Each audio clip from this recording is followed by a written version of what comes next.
Good morning guys, it's 5:15 a.m. Chaos na umaga. Ang gulo ka agad na mabugbungad dito sa akin sa kitchen. Ayan. Makapaghugas naman, pero syempre yan, ang gulong tingnan ng mga hinugasan. Pero at least, walang naiwang dishes ngayon. And, ito yung pinaglutuan ko kahapon. Iniwan ko na dyan kasi magpa-fry ulit ako ng chicken fillet. Tapos nilagay ko naman siya sa tortilla wrap.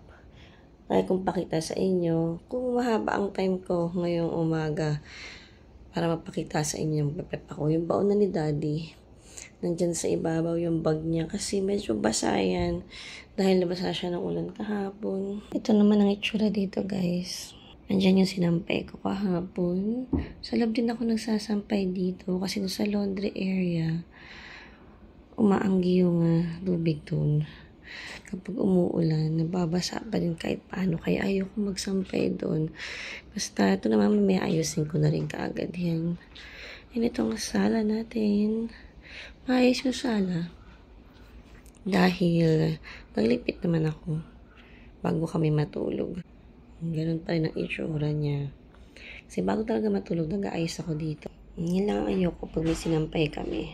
Ang gulo ng tingnan kaagad ng bahay. Sige na guys, magluluto na ako. See you later.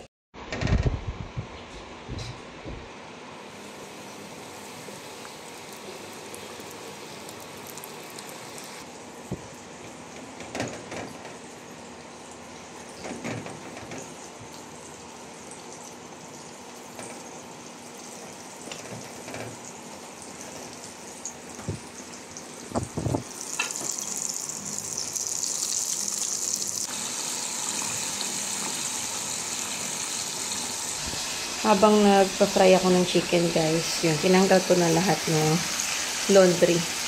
So, wala na nakaharang dyan. Tapos, inon ko yung air purifier para hindi mga may sobra tong piniprito ko sa bahay. Lalo na exhaust dito. And, ito nakaready na yung mga lutuin ko. Tapos, ilabas ko na yung tortilla wrap. Magpa-spread na rin ako ng mga kailangan ko ilagay na sauce dyan. May donut yung mga bata. Bumuli kami nung Sunday. So, yan ang binibreakfast nila. Hindi pa rin ubos eh. Yung ano yan, Supreme na box, yung tatlo. So, ayan guys, magpiprito muna ako. Ito, naka-timer naman to. So, mamatay siya ng kita pag kailangan tapusin. Kailangan ko ng lutuin like 6 pieces. Kasi dalawa kay Daddy, isa sa akin na kambal, and dalawa rin kay Kyle. Ayan yung mga laundry tinanggal ko. Yung sa mga bata na kailangan ihang pinapet ko na kay Shobe agad. So, ito yung mga kailangan i-fold. Ayun, tinood ko na yung jacket tsaka yung pants si Daddy. Ang bilis, no? So, ganyan ako pag umaga. Multitasking para mabilis. At least, umaliwalas na ulit dito ng konti. Kesa kanina. Pinakayo ko. Nakikita nyo yan na yan. Sira yung part ng tiles na yun. Pero wala kaming magagawa dyan. Hindi namin pwedeng ayusin ang sahig dito. Magluluto na muna talaga ako. Kasi kasuhin ko na itong baon nila. Ganito lang yung ginagawa ko guys. So, meron siyang cheese sa ilalim. Ni-spread ko muna yung cheese sauce. Tapos, i-drizzle ko ng mayo. Nilalagay ko yung chicken. Tapos, sriracha. Tapos, i-wrap ko na to.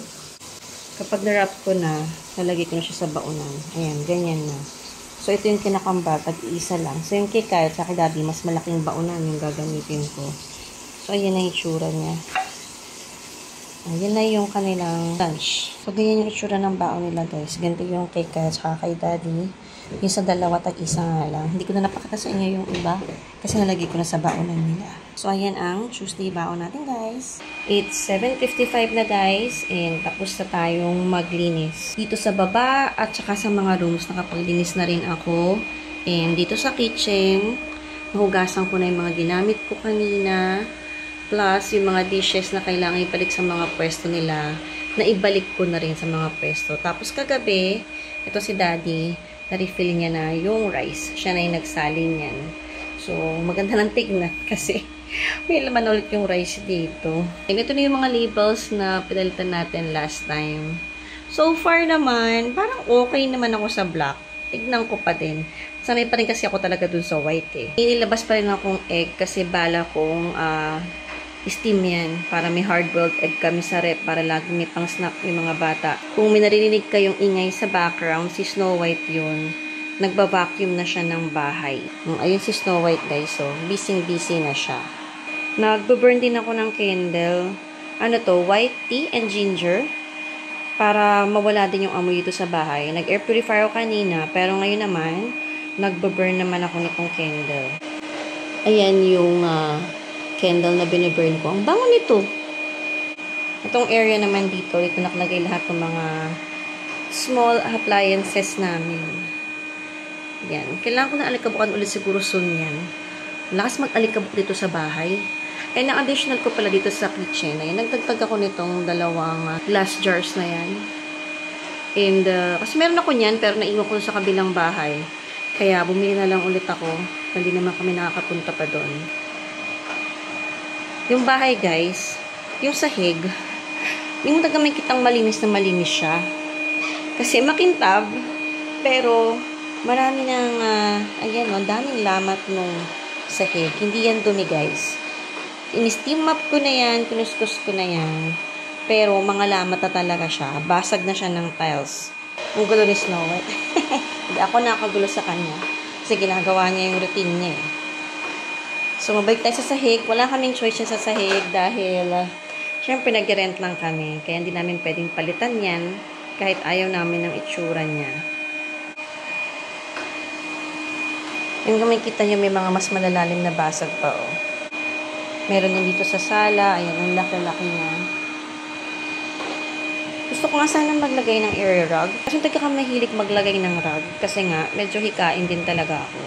And magpapahinga na muna ako. Ayun, may hot water na tayo sa table. Inom ako ng hot water habang nagpo-fold ng laundry. Nasimulan ko na nga siyang gawin. Last tumakit ako sa room, yung mga dapat ihang dun sa mga bata at saka sa amin, nilagay ko na rin sa mga cabinet yun. Nagligpit na ako ng mga kwarto sa taas. Nabanggit ko na rin kanina, no? Next time, dadaling ko naman kayo sa taas. Pakita ko sa inyo yung mga rooms namin. We only have 2 rooms here. And maliliit lang siya, pero sakto naman para sa amin. So, ayan na guys. Pahinga muna ang kitchen. Pahinga meaning, magpo-fold muna ako ng laundry. And I'll see you all later.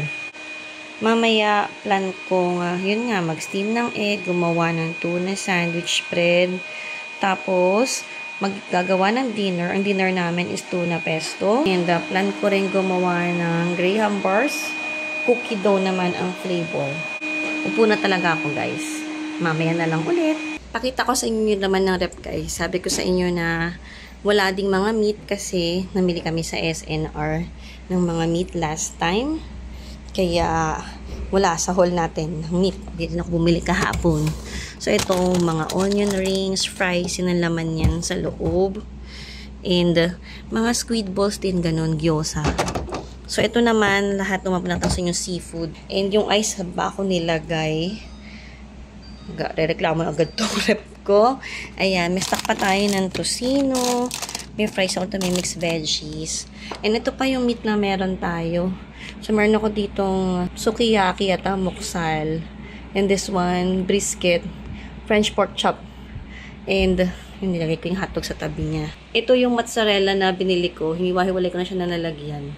Para pag kailangan ko, konti lang yung kailangan ilabas ko at ito. And dito naman sa baba, meron pa tayong fiesta ham. Nung Christmas pa yan, hindi ko pa niluluto until now. Natamad pa akong lutuin siya. May pa pastry, tas meron pang crab sticks. Yung Prabel na brand. Ngayon ako, hindi na nila type ngayon yan. Pero, nilalagay ko rin yan sa mga ramen-ramen para maubos lang din. And to sa pinakataas, ayan na yung graham bars na ginawa ko. Mamaya pakita ko sa inyo nakabukas. And dito naman, ayan, yung mga leftovers. Ito, yung aking chicken fillet, pang chicken alaking. Pero dito sa baba, ayan yung mga pizza dough natin, tortilla wrap. So, yung egg, kailangan ko nang i-refill kasi nakita nyo naman, ang egg ko ay 3 piraso na lang. Diba? Ubus na. Malakas talaga kami mag-egg. Andun yung rice natin. Kailangan kong ilipat ang lalagyan yan para makapagsayang ulit. Dito ko nilagay yung mga bread. And then sa baba, yan, meron tayong tikoy. 2 tikoy na kailangan kong lumpia. Gawing lumpiang tikoy. Sobrang favorite ng mga bata yun. Dito naman sa pinto ng ref, ito pa rin naman yung itsura niya. Ito yung nagbabago. So, yun yung mga nakadito. So, yung garlic salt, onion powder to, garlic powder to. Tsaka parmesan.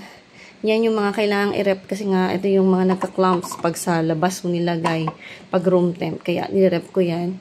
And ito naman yung mga dairy. So, ayan naman yung rep natin guys. And siguro sa weekend or next weekend pa ako mag-grocery sa SNR. Tignan natin kung saan sa abot tong mga to. And pagkatapos ito, maglinis naman ako ng CR. Kaya pa nakababad yung CR ko. Hindi naman ang gagawin ko. Ito pala yung Graham bars na ginawa ko. Hindi pa siya nahihiwa. Pero na-freeze ko na yan for 24 hours. Pwede na tong kainin ngayon. Tingin ko pwede na eh. Matigas na siya. Pwede na tong hiwain ngayon. Kung gusto niyo ng recipe nito, alam niyo ba, 5 years ago na post ko na to yung paggawa ko ng ice cream. Check niyo na lang sa mga videos ko. Parang di pa uso na ng Graham bars. Gumagawa na kami nito. I-unmold ko na rin tapos bigyan ko yung mga bata. Dumating na rin sila kambali. Tapos na akong gumawa ulit ng Graham bars, guys. And ayan na siya. Ang flavor naman niya ngayon is cookie dough. So, ang nilagay ko is itong chocolate chip cookies. Kinrush ko lang siya. Actually, crush. Ginawa ko lang siyang mas maliit na pieces para may crunch pag binabite mo. So, gustong-gusto ng mga bata yung pag gumagawa ko ng ice cream dati. Yan yung isa sa mga gusto nilang flavor, cookie dough. So, i-freezer ko na to guys. So, kailangan ko na lang mag-steam ng egg and gumawa ng tuna sandwich spread. Nakasalang na yung egg guys para ma-steam. Mamaya ko na gagawin yung tuna sandwich spread kasabay nung pag-prep ko ng dinner. So, ayun na siya guys. Hintayin na lang natin yan na ma-steam. Hindi na ako naglagay ng dalawang basket. Pinagsama ko na lang yung 12 eggs sa isang basket. Tapos na ako maglinis ng CR guys. And ito yung isang CR pa lang. So, halos pareho lang ito nung kabila. And ito yung sinasabi ko sa inyo na mga binili kong mga bottles. Tapos nagpa-customize ako ng labels. Ipapop up ko rin yung picture niyan para mas makita nyo ng maayos. Sa Shopee ko binili yan guys. And nagpa-customize ako ng print sa Lazada naman. Ito yung CR dito. Nothing much, pero it works for us. Yung shower head, gusto namin sanang palitan. Pero ewan ko, pinag-iisipan pa namin maigi kung papalitan ba namin yan. Pero si Daddy, ewan ko lang kung gusto niya pang palitan. Pero ang pinalitan namin dito, yung faucet sa may sink. Kasi sobrang makalawang na talaga. So, ito yung sahig niya. 6 hours, 7 hours ko nang binabad yung sahig. And ayan yung puting nakuha ko na lang. Hindi na maging mas paputi pa yung mga grout niya. Actually, malinis na naman siyang tingnan. Pero yung banda ron din na nyo, mas maganda. Parang nawala talaga yung linya. And dito rin. So, siguro na talaga matatanggal yung iba. So, ito nga yung faucet dito. Pinalitan ni Daddy yan. And itong mirror, kabibili ko lang nito sa Wilcon Depot. Cute ng mirror na yan. Gold siya. Yung sa kabila, yung black pa rin namin na sa dating CR ng mga bata. So, ayun na guys. Yun na naman yung munting CR dito. And, finally, nakatapos pa rin ng isa na niligpitin. So, ayun na guys. Bukas na yung isang CR. Pag-alis na lang ulit nila para mababad ko rin siya ng matagal. And then, para konting kuskusan na lang. Hindi na ako mahihirapan ng magkuskus. So, ayan lang yung munting CR namin. Tumigil yung ulan guys. And kanina lakas kasi ng ulan, nakala ko hindi ako makakapag-walking. So ito na, nagpalit na ako, nung makita kong tumigil yung ulan, ito yung outfit natin. Tapos plus yung rubber shoes ko na Nike. Ayan, kita niyo ba? So, naka-earphones din ako para makakalisan ako sa music. Mas relaxing yun para sa akin kapag naka-earphones ako. Pinakikinggan ko yung mga relaxing music lang. Alis na ako guys, baka butan pa ako ng ulan ulit. Magdadala akong payong. Para naman kahit umulan, may weapon tayo. See you guys later. Hindi pa ako nakatapos maglakad guys. Umaambon na. Ay, tingnan natin kung aabot pa ako ng 10k steps. Sa ngayon, nakaka 7,000 na ako. Pero, yun, 3,000 pa kulang ko. Tingnan ko kung tsatsagain kung nakapayong na naglalakad. Kanta na lang ako. Basang-basa sa ulan.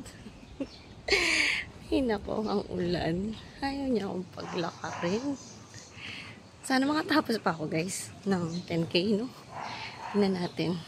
Malalaman nyo mamaya Kung matatapos natin tong 10K steps natin. Oh, abutin na talaga ako ng ulan. Tuloy ang lakad, guys. Mukhang pinagbibigyan tayo ng panahon. Tumigil yung ambon. Natakot sa payong po. Akala niya, matatakot niya ako. Tuloy lang ang lakad natin. Ang ganda ng bahay nito, oh. Ang ganda ng mga bahay dito. Yan, tuloy lang ang lakad. Cool na maka 10,000 or more. Naka 14K steps pa rin ako, guys. Pero, ayan na. Yan tayo pinagbigyan. Nakikita nyo, malakas na yung ambon. Paulan na. Pero malapit na ako sa bahay. Uwi na rin ako. Enough na tong steps natin. Ito, ayun, basa na yung damit ko. Ambunan ako. Magduduto ako ng pesto. Nasabay ko nang gawin yung tuna sandwich bread. Kung kaya ko pa. Sige, see you guys. Yan. Ulan lang yan. Nakapag-walking pa rin. Nagluluto na ako, guys. Tapos na yung noodles. Kailangan ko na siyang tanggalin yung tubig. Pero kuha ko ng 2 cups ng pasta water nito para ilagay dito sa pesto sauce. Ito palang sauce, ang nalagay ko pa lang dyan, nagsaute pa lang ako ng aromatics plus yung tuna and then yung pesto sauce. Then nalagyan ko siya ng cream, onion powder, and then yung 2 cups nga itong pasta water. Luto na yung creamy pesto sauce, guys. Ayan, pinapakuloon ko pala ng konti, pero luto na siya. And then, tapusin ko lang gawin yung tuna sandwich bread. And I'm all done for today. Mag-dinner na lang, maglilipit mamaya ng konti. Pagkatapos mag-dinner, natapos ko na yung last task ko for today, yung gumawa na yung tuna sandwich bread. Ayan na siya. Linisin ko lang yung paligid ko nasan ko, and then i-rep ko na to, guys. So, meron na kaming pang-isis na. Pwedeng ilagay sa ibabaw ng egg, pwedeng sa pita, pwedeng sa bread. And magdi-dinner na rin kami. Tomorrow ko napapakita sa inyo yung itsura kung paano kaayos yung baon nila. Yung sa dinner namin, hindi ko napapakita sa inyo, guys. And nakapag-stir fry din ako ng hipon, hindi ko lang napakita sa inyo. Pakita ko sa inyo yung sinasabi kong aayusin kong para malagay yung organizer na binili ko. Ayan, ang gulo. Actually, normally maayos to. Ngayon lang talaga, pinalpak-salpak ko lang yung gamit ko na naman dyan. And ito yung magulong part. Yan na yung mga gamot-gamot. Kalat lang sila, no? And, laging, kahit ayusin ko siya, nagugulo ka agad. Kasi nga, walang organizer eh. Ayan, dito. Medyas ko pa. Medyas ko yung kaninang umaga. And, nakalimutan ko hubarin bago ako bumaba. Nagsasaksasi ako pag natutulog. Gusto ko nakasaks talaga yung pa ako. So, ayan. Ito lang yung aayusin ko. Ito yung bag ko na palagi kong ginagamit. Lagi ako nag-iiwan ng isa dyan. And, ayan. Yan lang ang niligpitin ko, guys. Good morning, guys. It's 5:30 a.m. again. Today is Wednesday. And mag-heat up lang ako ng food dahil na-prep ko na yun kagabi pa. So, yung pesto na may tuna and shrimp. Tapos, ito lang yung mga ayusin ko dito sa kusina. Kailangan ko lang tanggalin yung mga dishes na hinugasan kagabi. Plus, yung mga baunan. Actually, ito, nakalimutan nilang hugasan yung baunan nila. Si Achi nag-in-charge siya paghuhugas kagabi. Pero nakalimutan niya hugasan yung baunan nila. Buti ang laman lang yun, di ba, yung tortilla. Pasensya na sa boses ko, guys. Ha? Sobrang kagigising ko pa lang. So, ayan, hugasan ko na lang to today. Mamaya, pag-alis na lang nila, nag-heat up lang ako ng food. Maayos naman sa sala. Konting straightening up lang to. Tapos, gusto kong nilisan muna si Snow White. Ayan siya. Gusto ko muna nilisan niya bago ko siya iparan mamaya. And ang target is makapaglinis ng sahig. Ayan. Gusto kong mag-steam up today. And ulitin ko, yung sahig, hindi yung dumi. Nakikita niyo mga itim-itim na specks. Basag na yan sa tiles, guys. And, yun na nga, nasa rental home lang kami, kaya hindi lang yung mapapagawa yung sahig. Prep muna ako ng lunch nila, guys, ha? And I'll see you all later. And here's our baon for today, guys. Creamy pesto with tuna and shrimp siya. Yung mga bata ngayon, gusto na nila yung pesto nila. May tuna and may shrimp. Nagde-level up na yung panlasa nila Kambal. Si Kambal kasi yung sobrang picky eater. Kaya wala akong problem dun. Talagang foodie yun si Gael. Kahit ano titikman niya. Pero si Kambal, yun yung silang hirap na hirap akong pag-isipan ng pagkain. Pero now, medyo nagka-try na sila talaga ng mga pagkain. And tumatakaw na rin talaga sila. Kaya nakatuwa naman. Tapos na akong mag-ayos ng bahay, guys. And nagpapahinga na rin ako.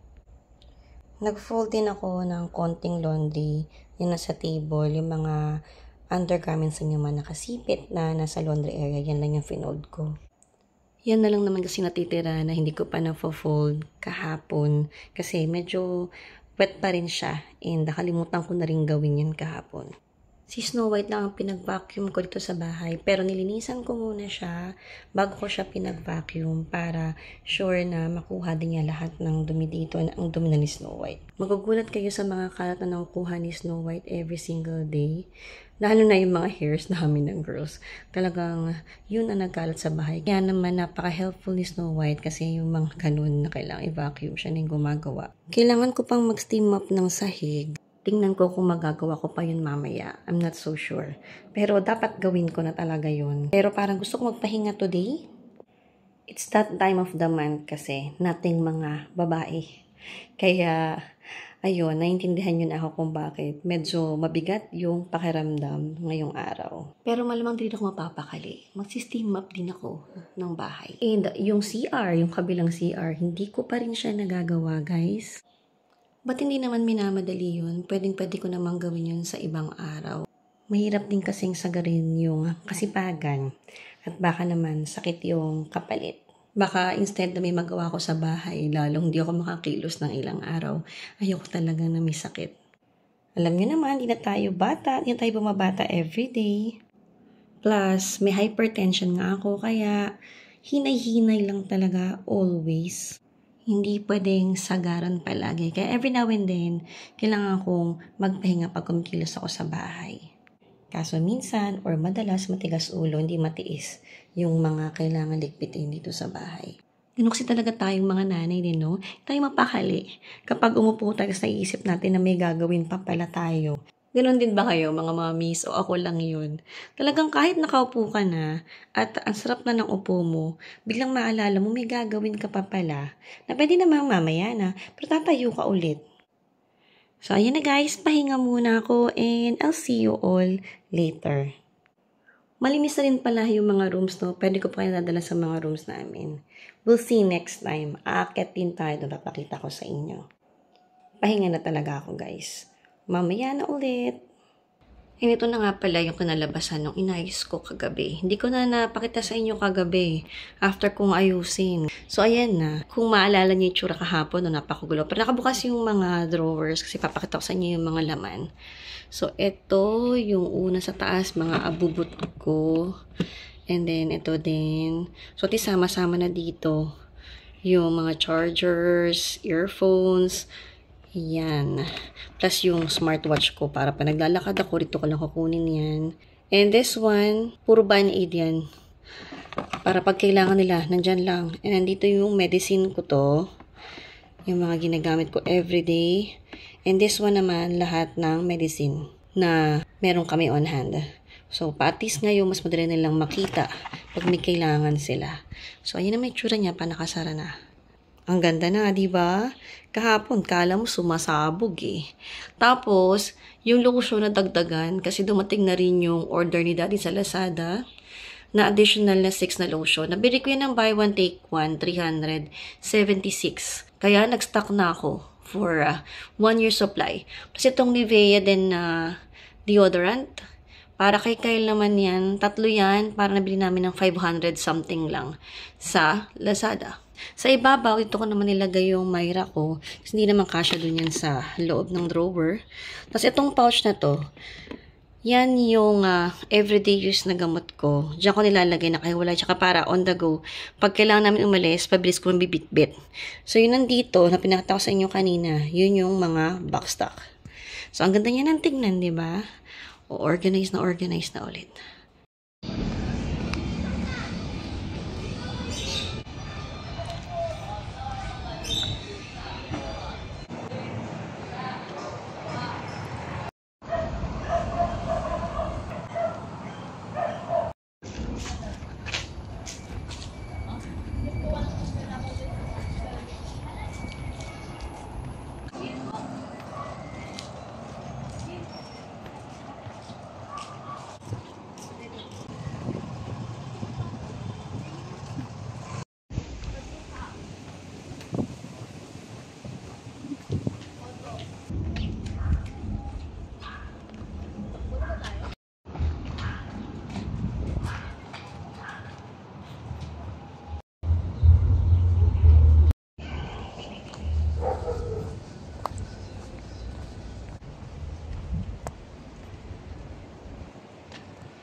Ang hangin ngayong araw. Sarap maglakad. Ngayon maaga pa. 4 o'clock lang. Usually 4:30 or 5 ako lumalabas or 5:30 na. Kasi mainit. Pero ngayon ako limlim. Kaya 3:30 pa lang naglakad na ako. And masarap tong hangin. Sarap ng panahon. Nakaka 8,600 na ako. Pero ang balak ko, mga 14K. Tignan natin kung hanggang saan ako sisipagin maglakad.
14K na ako guys and uuwi na ako.